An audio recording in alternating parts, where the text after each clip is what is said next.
సన్నద టీవీకు స్వాగతం. Jawahar Nagar municipal corporation పరిధిలోని survey number 236 మరియు 237 అసలేం జరుగుతున్నది? అమాయకులైనటువంటి ప్రజలను నోటరీ డాక్యుమెంట్ ద్వారా బండ సీను అలియాస్ బుల్లెట్ సీను పూర్తిగా చెరువులు వెంచర్లు చేసి పేద బీదవారి ప్రజలను మోసం చేస్తున్నారు. అతడిపై చర్యలు తీసుకునే విధంగా అధికారుల దృష్టికి తీసుకెళ్లాలని సన్నద టీవీని ఆశ్రయించిన బాధితుడు పూర్తిగా చెరువులో ఉన్నటువంటి స్థలాన్ని అక్రమ లేఅవుట్ చేయడానికి పర్మిషన్ ఇచ్చిన వ్యక్తులు ఎవరు? అట్టి లేఅవుట్ ద్వారా అమాయక పేద బీద ప్రజలను మోసం చేస్తున్నటువంటి బడా నాయకులపై చర్యలు ఎందుకు తీసుకోరు? ఎందుకు అధికారులు చూసి చూడనట్టుగా వ్యవహరిస్తున్నారు? జవహర్ నగర్ మున్సిపల్ కార్పొరేషన్ నగర పంచాయతీ నుండి ఇంటి నెంబర్లు ట్యాక్సీ చెరువులో ఉన్న భూమికి ఎందుకు ఇస్తున్నారు? ఎందుకు ప్రోత్సహిస్తున్నారు? ప్రభుత్వ భూములు అక్రమ వెంచర్లు చేస్తున్న వారిపై దర్యాప్తులు ఎందుకు చేయట్లేదు? అనేక విధాలుగా కేసులు ఉన్నా వాళ్లపై బైండ్ ఓవర్ పీడీ యాక్ట్ కేసులు ఎందుకు పెట్టట్లేదు? భారత రాజ్యాంగం కల్పించిన హక్కులు అందరికీ సమానం. చట్టం, న్యాయం ధనవంతుడికి ఒక విధంగా, పేద బీదవారికి ఒక రకంగా ఉండకుండా అందరికీ సమానంగా ఉండాలని ప్రజలు, మీడియా ప్రతినిధులు, ప్రజా సంఘాలు కోరుతున్నారు.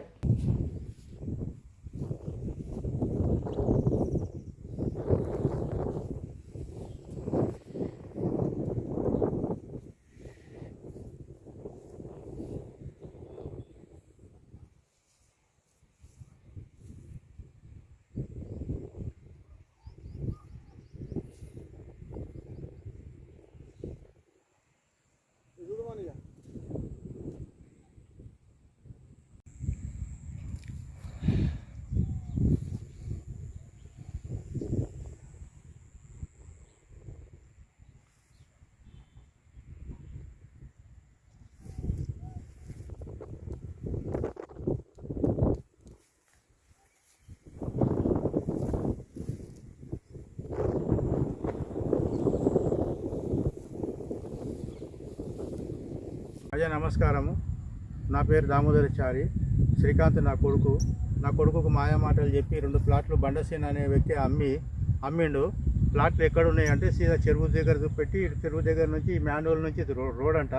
రోడ్ తర్వాత ఇవన్నీ ప్లాట్లు అంటే నేను ప్రస్తుతం ప్లాట్ దగ్గరనే ఉన్నా. నేను ఏమన్నా అంటే ఏంటి అంటే అది అట్లనే ఉంటుంది, నేను అన్ని చెరువులనే అమ్మినా అని చెప్పి అన్ని మాట్లాడుతున్నాడు. ఎప్పుడు నలుగురిని వేసుకొని వస్తున్నాడు. ఇప్పటిదాకా నాకు ప్లాట్ చూపెట్టలేదు. రోడ్డు లేదు, దీనికి రోడ్డుకి 20,000 కావాలని చెప్పి అని కుమార్ రవి అనే మధ్యవర్తి పెట్టి ఆయన పార్ట్నరు ఏందో ఆయనకి ఇవ్వమంటే ఆయనకి ఇచ్చిన 20,000 రూపాయలు ఇచ్చిన.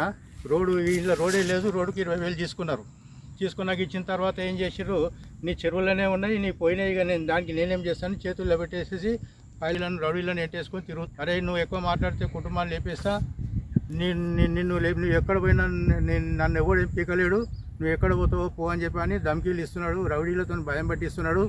తర్వాత ఏమన్నా అంటే ఏదో నాకు అది వచ్చింది ఇది వచ్చిందని చెప్పింది. కరోనా టైంలో నా కొడుకు ఇచ్చిండు డబ్బులు 3,50,000 ఇచ్చిండు. మళ్ళీ రోజుకి 20,000 రూపాయలు ఇచ్చిండు.